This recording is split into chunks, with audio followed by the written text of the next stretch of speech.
दोस्तों, आप लोगों के कई सवाल लोक अदालत से संबंधित रहते थे और कई भाइयों के पास तो ऐसी नोटिस भी पहुंची हुई थी लोक अदालत की।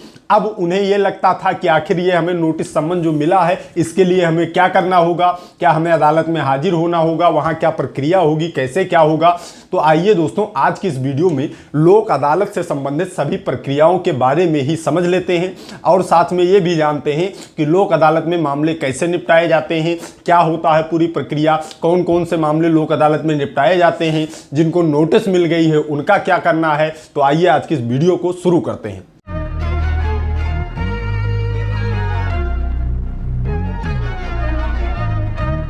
दोस्तों, भारतीय कोर्ट में आप लोग भी जानते हैं कि बहुत सारे मामले पेंडिंग हैं। इतने मामले पेंडिंग हैं कि अगर जजों की संख्या डबल तिबल भी कर दिया जाए तब भी वह जल्दी निपटने वाले नहीं हैं, क्योंकि लगातार मामले बढ़ भी रहे हैं। इसी समस्या के दृष्टिगत लोक अदालत का निर्माण किया गया कि मामलों को जल्दी से निस्तारित कर दिया जाए, लेकिन इसमें भी एक क्राइटेरिया बनाई गई। सारे मामले नहीं निस्तारित होते हैं लोक अदालत में। लोक अदालत में मामले जो सिविल नेचर के होते हैं या हल्के फुल्के अपराध के होते हैं, ऐसे मामले ही निस्तारित किए जाते हैं। जैसे सिविल नेचर के तो सारे मामले निस्तारित किए जाते हैं। अगर आपका सिविल नेचर का मतलब ये हुआ जमीन का मामला है, पैसे के लेन देन का मामला है, या और जो सिविल नेचर के हैं जैसे आपके गाड़ी का चालान कट गया है, आपका चालान जमा करना है, तो इन सब मामलों को लोक अदालत में रखा गया। जैसे क्रिमिनल मामले जो हैं वो हल्के फुल्के अपराध वाले ही निपटाए जाएंगे। बड़े अपराध का कोई भी क्रिमिनल मुकदमा लोक अदालत में नहीं निपटाया जाता। आप ये गौर करिए, छोटे आपराधिक मुकदमे मतलब क्या हुआ, किसी को गाली दे दिए, किसी को एक थप्पड़ मार दिए, 323, 504 ऐसे मुकदमे जो होते हैं, ये छोटे मोटे मुकदमे, इन्हें भी लोक अदालत में लगाया जाता है। अब प्रक्रिया क्या होती है इस बारे में समझते हैं। प्रक्रिया यह होगी, जो भी मुकदमे आपके छोटे मोटे हैं वह मुकदमे एक तो आपके निवेदन पर कि आपका बार बार पेशी जा रहे हैं, कचहरी जा रहे हैं, जो आपका छोटा मुकदमा किसी को एक थप्पड़ मारे हैं उसका मुकदमा चल रहा है, तो उसमें आपने जज साहब से कहा कि ये लोक अदालत में लगा दिया जाए, हम इस मामले को निपटाना चाहते हैं, सुलह समझौता करके निपटाना चाहते हैं, वो आपका लग गया।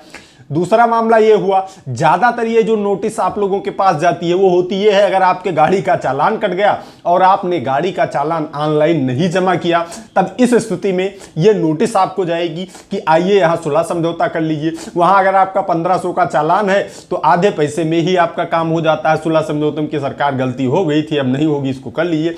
बशर्ते अगर चालान इस तरह से ना जमा किया जाए तो चालान भी एक ट्रायल हो जाएगा। आप बेल कराएंगे, उसका पूरा ट्रायल चलेगा। जैसे बड़े मुकदमे चलता है तो कितने चले, रोज लाखों चालान काटे जा रहे हैं, तो इसी का विकल्प है लोक अदालत। लोक अदालत में आओ, चालान जमा करो, अपना काम खत्म करो। फिर छोटे मोटे मामले जो होते हैं जुर्माना वाले, वन विभाग में जो जुर्माना होना है, जो बांट का मामला, किलो बांट वाला मामला होता है, जुर्माना होना होता है, जो भी सिविल नेचर के छोटे मोटे मामले हैं, ये मान के चलिए, या क्रिमिनल के जो बहुत सूक्ष्म अपराध हैं उनको वहां सुलह किया जाता है। सबकी आपको नोटिस जाएगी, आपका सुलह हो जाएगा।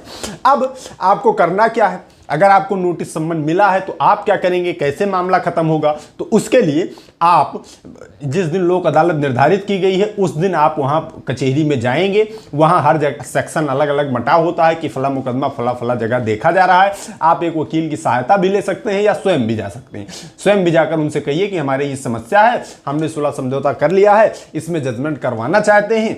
तो वो बता देंगे कि हाँ ठीक है, अब तुम जो जुर्माना हुआ उतना जमा कर दो, तुम्हारा जजमेंट हो जाएगा। और लगभग जुर्माने उसमें कम रेट में, आधे तिहे रेट में आपका काम हो जाता। ये आप स्वयं भी कर सकते हैं और वकील के साथ जाकर भी कर सकते हैं। तो लोक अदालत का सीधा उद्देश्य, आपको घबराना नहीं है अगर आपको नोटिस सम्मन मिल रहा है, उसका सीधा उद्देश्य सुलह समझौते से मुकदमे को समाप्त करना।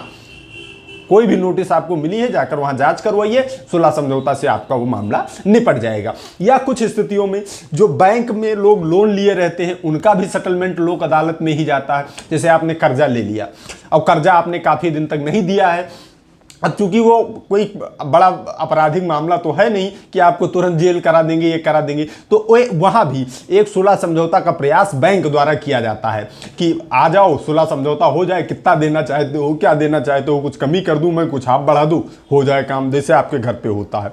बैंक के मामलों का भी सेटलमेंट वहीं पर होता है। नोटिस सम्मन मिला है, जाइए सेटलमेंट कीजिए, अगर आप देने लायक हैं तो दीजिए, आपका काम हो जाएगा। अब दोस्तों एक बात आपको और गौर रखनी है, लोक अदालत में जो भी निर्णय, जो भी जजमेंट आपका पारित हुआ, उसकी कहीं अपील नहीं हो सकेगी।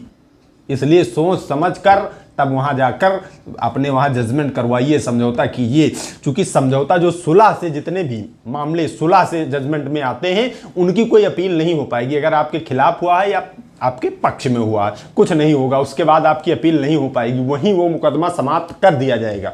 तो आप गौर रखिए, ज़्यादातर मामले तो छोटे मोटे ही होते हैं, उनको सुलह समझौता कर लेना ही ठीक है। अगर सुलह समझौता लायक नहीं है, आप निर्दोष बरी होना चाहते हैं, आप ट्रायल लड़ना चाहते हैं, तो इन सब स्थितियों में आप ये करिए कि आप ट्रायल लड़िए, लोक अदालत में मत जाइए। अगर मुकदमा खत्म कराना चाहते हैं तो लोक अदालत जाकर खत्म करा सकते हैं। तो दोस्तों कल ही 11 फरवरी को ही लोक अदालत इस बार की लग रही है, अगली फिर लगेगी, 90 दिन के अंतराल में लगभग लगती है। तो आप भी अपने मामले को सुलह समझौता करा सकते हैं। तो दोस्तों आज की इस वीडियो में इतना ही, मिलते हैं अगली प्रॉब्लम सॉल्विंग वीडियो में। तब तक आप सभी लोग अपने स्वास्थ्य का ख्याल रखिए, कानून की जानकारी, अपने अधिकारों की जानकारी इस चैनल के माध्यम से लेते रहिए, मामलों से बच के रहिए। I love you all. जय हिंद, जय भारत।